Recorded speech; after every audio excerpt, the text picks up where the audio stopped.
Amigos, les había adelantado que hoy abordaríamos la realidad que vive Perú. Por muy distante que nos parezca Perú geográficamente hablando, forma parte del concierto de las naciones de América Latina, de Iberoamérica, y nos toca de alguna manera, por inversiones que tenemos allá, de empresarios dominicanos, por empresarios y empresas peruanas acá, pero sobre todo por el clima de paz, de estabilidad que necesita América Latina. Para hablar de este tema, para explicarle un poquito a usted qué está pasando en Perú, por qué tanto ruido con Perú, una mujer ahora presidenta, la primera en la historia, a quien quitaron el de un sombrero grande.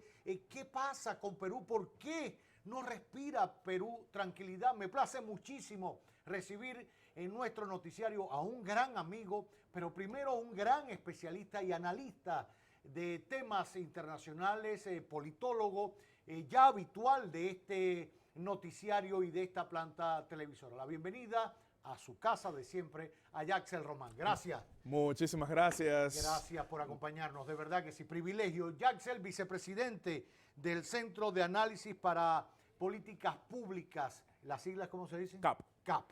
Bienvenido.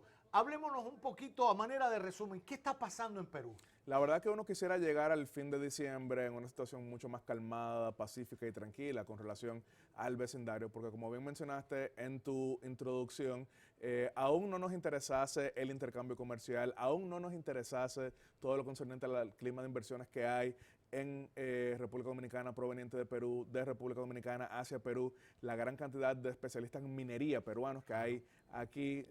Uno quiere que haya en su vecindario tranquilidad, pero eso no es lamentablemente lo que estamos viendo en dicho país. Un país que ha sido de los de mayor crecimiento en los últimos 30 años en la región, principalmente por el tema de la minería, pero que se ha convertido en el ejemplo por excelencia de la inestabilidad política en el mundo hispanoparlante. Dije hispanoparlante para marcar la diferencia, obviamente, con nuestro vecino, que es el más inestable, claro, pero no necesariamente hispanoparlante. Entonces uno se preguntará, ¿por qué sucede esto? ¿Por qué Perú tiene 6 presidentes en los últimos 4 años? Señora, 6 en 4. 6 en 4. Enuméramelo. Claro. Bueno, ¿qué sucede? En el año 2016 fue electo como presidente en unos comicios bastante libres y respetables Pedro Pablo Kuczynski, claro, PPK, quien cayó en el año 2018 por escándalo en torno a Odebrecht, según lo que habían sido algunas acusaciones que todavía no han llegado a fallo, como buena parte de los casos de Odebrecht en la región, pero entonces cayó en el 2018 y asumió como presidente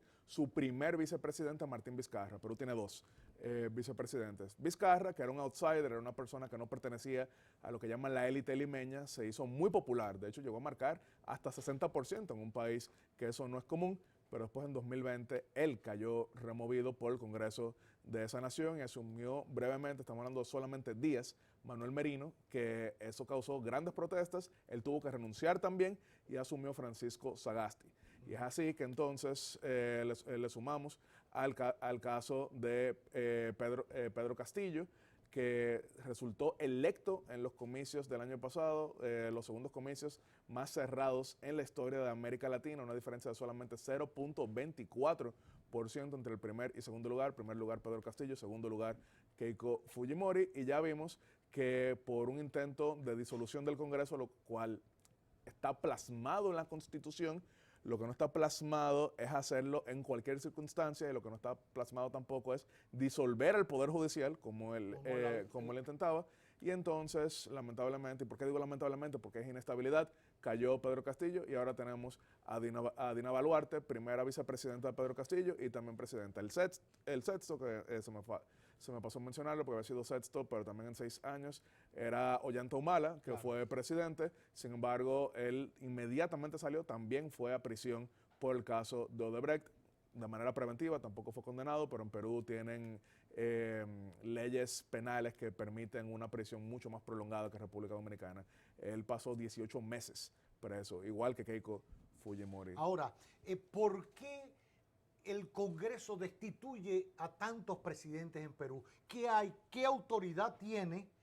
¿Y cuál es el argumento que siempre tienen para para destituirlo. ¿Cómo ha funcionado en algunos? Por citar algunos ejemplos, ya planteaba, ya hemos conocido el más cercano, el de Pedro Castillo, expresidente peruano, que ante una situación que habrá que explicarla, se sintió conminado a disolver el Congreso, pero se le fue la mano con el tema de los poderes judiciales. Y como bien decía, bueno, ahí la Constitución plantea una serie de condiciones para anunciar esas decisiones, que tiene la potestad constitucional el presidente para hacerlo. Pero en los otros, ¿por qué han destituido? Claro.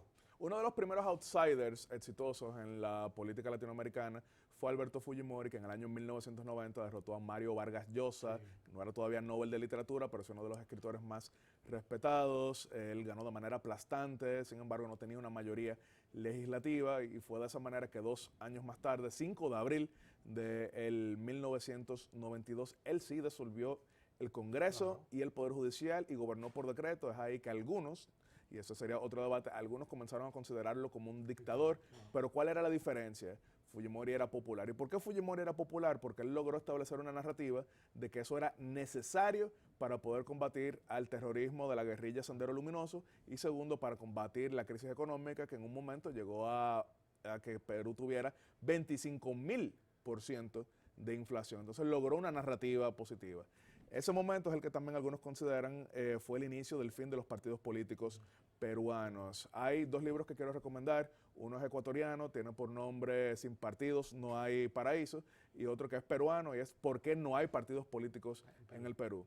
Y eso es vital para entonces entender qué ha pasado con el Congreso y la Constitución posterior. Fujimori logró aprobar una constitución que estableció vías legales para disolución del Congreso, para decir, yo me vi obligado a hacer esto, entonces que si en un futuro pasa algo similar, estas sean las condiciones necesarias para disolverlo. Que de hecho pasó muy recientemente, tan recientemente como en el año 2019, recordarás que lo hablamos en aquel momento en Esto No es Radio, porque también tenían bloqueado a Martín Vizcarra. Entonces él disolvió el Congreso porque le bloquearon 3 gabinetes y convocó a elecciones anticipadas legislativas en enero del año 2020, pero ¿qué sucede? Como el problema iba más allá de solamente quiénes son los diputados, cambió la mayoría, que en ese momento era fujimorista, a una mayoría centrista que se entendía sería más llevadera, pero esa misma también lo destituyó. Entonces ahí estamos viendo una arquitectura constitucional que no está hecha para un nivel de dispersión como el que estamos viendo, y partidos escasamente representativos. ¿Por qué escasamente representativos? República Dominicana solamente ha tenido segunda vuelta presidencial en 1996, y cuando se llevó a cabo ese proceso, quienes pasaron en primer y segundo lugar fue con 45 y 39%, el tercer lugar logró 14%. En Perú, la segunda vuelta del año pasado pasaron quienes lograron 18 y 13%, Oye, eso. para que vean el nivel de dispersión. Entonces estos partidos son muy débiles, pero además Perú prohibió lo que es la reelección legislativa. Entonces hay una gran cantidad de personas que no necesariamente tienen, vamos a decir, la formación más profesional, ni necesariamente tienen los mayores incentivos a fomentar un sistema más estable, y es por eso que aunque han adelantado elecciones, como vimos en el año 2020, el problema sigue en el fondo. Incluso, ¿qué sucede? Ustedes vieron en la audiencia que la semana pasada se designó a un nuevo primer ministro peruano, Pedro Angulo Arana, y ustedes vieron también que ayer cayó. O sea, duró menos que un amor de verano, específicamente. Perú ha tenido 18 primeros ministros solamente en los últimos 10 años, porque Perú se inspira en la constitución francesa, que es el semipresidencialismo. Un presidente como jefe de Estado que delega el gobierno en un primer ministro que tiene que ser validado por el Congreso. Eso le funciona a los franceses por su cultura política, pero también por partidos fuertes que Perú no tiene. Y fue por eso que entonces vimos que la presidenta Dina Boluarte, cuando inician estas protestas y ella asumiera en un contexto de crisis como es esta, dice, sí, vamos a adelantar elecciones, pero no las podemos hacer de inmediato, vamos a llevarlas hasta abril del 2024, como recién ahora acaba de votar el Congreso peruano, para poder hacer una serie de reformas mientras tanto, que signifiquen que quien asuma el siguiente gobierno pueda, valga la redundancia, gobernar. Primero, entonces, esto fue mal recibido por algunos sectores que decían, sí, pero háganlo con constituyente también, y otros que decían, pero vamos a hacerlo más temprano. Entonces, el gobierno propuso, bueno, vamos entonces a celebrarlas en diciembre del 2023, pero no logró la mayoría calificada de 87 votos en su Cámara Única legislativa, y no es sino hasta hoy mismo que logran entonces, hace minutos hace minutos, prácticamente. con 93 votos a favor, Con que 93. logran que se adelanten las elecciones Abril para del 24. abril de 2024. Un mes antes de las nuestras. Así es. Por último, ¿qué va a pasar con Pedro Castillo y su familia? Eso ha traído también cierto roce diplomático con países de América Latina. El canciller peruano no vio muy bien las declaraciones que hizo el presidente colombiano Gustavo Petro. El mexicano sí se ha desbandado y hasta ofreció el asilo a Pedro Castillo y a su familia. Creo que las últimas noticias hablan de que ya la familia de Pedro Castillo está en la embajada de México en Lima, y a su vez el gobierno peruano acaba de declarar persona non grata al embajador mexicano en Perú. ¿Qué va a pasar con este hombre? Generó mucha controversia a nivel regional el comunicado emitido por las cancillerías de 4 países. Estamos hablando de México, Colombia, como bien mencionas, pero también Argentina y también en ese momento México, Argentina, Colombia, y ahora mismo no me llega cuál era el otro específicamente. No recuerdo tampoco. Pero bueno, estos países emitieron un comunicado. Venezuela, yo creo. No, Venezuela no, o sea, porque el caso de Argentina, el caso de Colombia, el caso de México, Chile, no se adhirió. Ellos tratan de llevar un segmento más moderado, claro, en ese orden específico. Ellos emitieron un comunicado en el que siguen reconociendo a Pedro Castillo como presidente de la República, piden garantías para sus derechos humanos, lo cual obviamente todos pedimos para cualquier ciudadano, claro, haya sido presidente o no.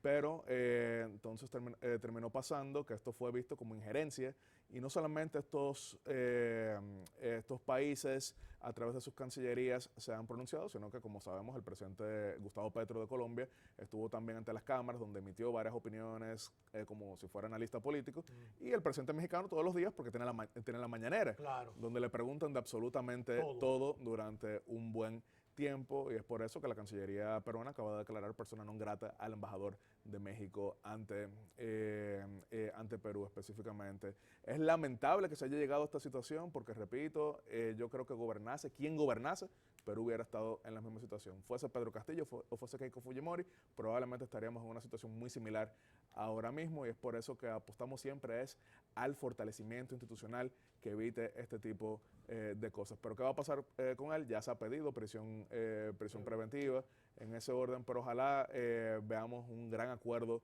nacional en Perú para la estabilidad, porque si bien hasta ahora han logrado, gracias al segmento de la minería, mantener cierto nivel de crecimiento económico, la estabilidad eventualmente estalla. Y miren cómo, por ejemplo, después de tantas luchas políticas, ya hemos visto 2 decenas de muertos en Perú, con lo cual de ninguna manera podemos ser indolentes. Sí quiero aprovechar para mencionar que en 2 ocasiones históricas República Dominicana tuvo participación en controversias peruanas, como fue el caso específico de 1997 y 98, cuando recordarán que el grupo, no Sendero Luminoso, sino el grupo Movimiento Revolucionario Tupac Amaru, MRTA, tomó la embajada de Japón en Lima. En aquel momento este grupo pidió un rescate económico y que se les asilase en República Dominicana. El presidente Alberto Fujimori viajó a Santo Domingo, donde se reunió con el entonces gobierno. Sin embargo, después salió la información de que en esa reunión habló de todo menos de la toma de la embajada, y eso había sido específicamente para despistar a los guerrilleros, y se estaba construyendo el túnel que significó que ellos lograran penetrar en el territorio de la embajada y darle de baja a todos los secuestradores.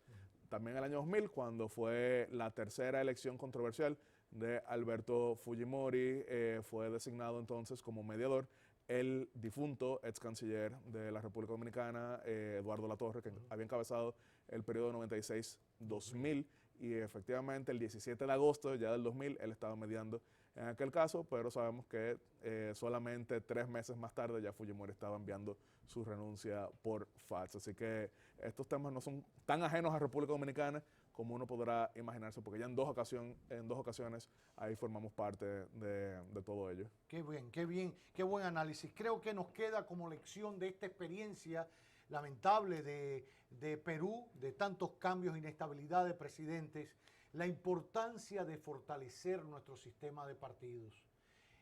Podremos cuestionarlo, los comunistas dirán que es un solo partido, esto es muy complicado, ahora no nos vamos a meter en eso, y menos Jackson y yo, pero lo importante es que hasta ahora las democracias, con sus fortalezas y debilidades, se han sustentado en sistemas de partidos, donde la gente no es un club para jugar dominó, es donde haya criterios ideológicos y de visión de país y se formen, no se pueden crear como una institución benéfica ni como un club de juego. Son instituciones que son importantes para garantizar la democracia. Claro, se quería aprovechar dos cosas. Lo primero es que el cuarto país era Bolivia, Exacto. que se había sumado al comunicado, y eso que acabas de decir es mucho más valioso de lo que la gente a veces se imagina. Donde no hay partidocracia es muy difícil que haya paz y estabilidad. Eso de ninguna manera quiere decir que tenemos que aceptar todo lo que viene de los partidos políticos, seamos críticos, seamos exigentes, pero dentro de la institucionalidad,